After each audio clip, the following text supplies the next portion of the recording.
Nah, sebelum melanjutkan video kepada bagian pembahasan, alangkah lebih baiknya saya memperkenalkan nama-nama dari anggota kelompok 5. Yang pertama ada Fani Lydia Sari, yang kedua ada Lydia Angelita Lumbantoruan, yang ketiga ada Ruth Yohana Jessica, dan yang keempat ada Winda Hutagalung. Kemudian, adapun judul dari penelitian ini yaitu desain pembelajaran yang digunakan oleh guru di dalam membangkitkan semangat belajar peserta didik.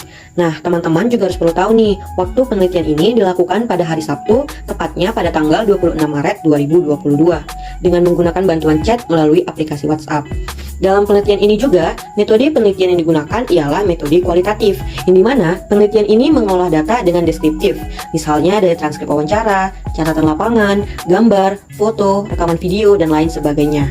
Kemudian, pada penelitian ini kami mendapatkan 3 informan. Yang pertama, Ibu Hasriani Syahputri Batubar SPD selaku guru di SMA Negeri 3 Kota Pematang Siantar. Yang kedua, Ibu Mas Delina Hutagalung selaku guru di SD Negeri 1731115 Sitompul. Kemudian yang ketiga ada Ibu Ertobing, yang dimana guru di SD Negeri 1731118 Pea Najagar, Tarutung, Kabupaten Tapanuli Utara.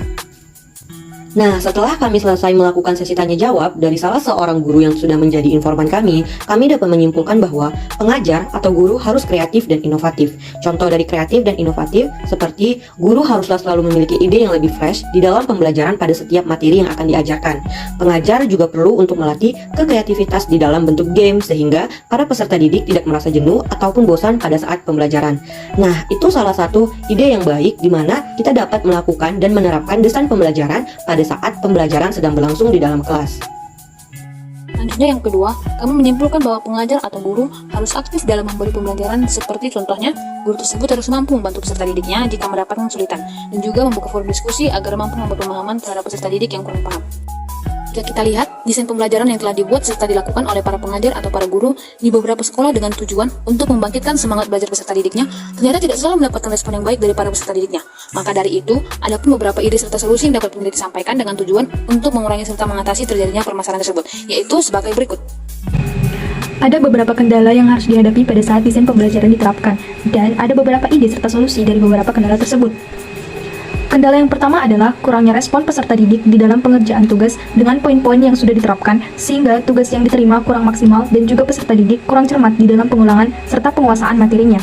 Solusi pada kendala yang pertama adalah para guru diharapkan untuk menggunakan bahasa yang mudah dimengerti dalam menyampaikan materi pembelajaran, sehingga para siswa dapat dengan mudah juga menerima dan menguasai materinya. Dan para guru juga diharapkan untuk memberikan penjelasan dengan bahasa yang sederhana atau tidak rumit dalam menyampaikan penjelasan mengenai pengerjaan tugas.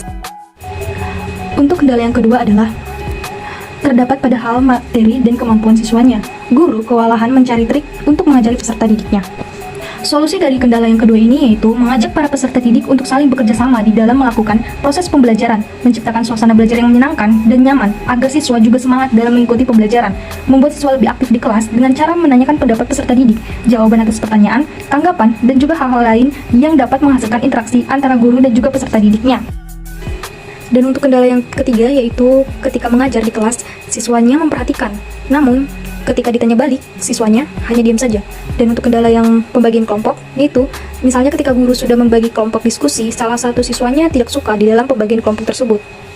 Ada solusi mengenai kendala yang ketiga yaitu guru harus dapat membangkitkan rasa percaya diri siswa, karena percaya diri adalah motivasi siswa untuk melakukan tantangan bahwa dirinya bisa.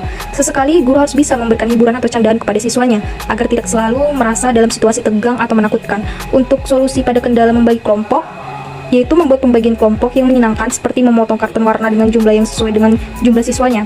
Untuk siswa yang tidak setuju dengan pembagian kelompok bisa diatasi dengan memasukkan siswanya kepada temannya dan lain sebagainya.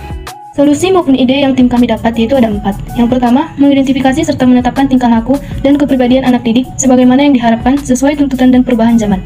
Yang kedua, mempertimbangkan dan memilih sistem belajar mengajar yang tepat untuk mencapai sasaran yang akurat. Kemudian yang ketiga yaitu memilih dan menetapkan prosedur, metode dan teknik belajar mengajar dan dianggap paling tepat dijadikan pegangan guru dalam menunaikan kegiatan belajar. Dan yang terakhir yaitu menetapkan norma-norma dan batas minimal keberhasilan atau kriteria serta standar keberhasilan sehingga dapat dijadikan pedoman oleh guru dalam melakukan evaluasi hasil kegiatan belajar mengajar.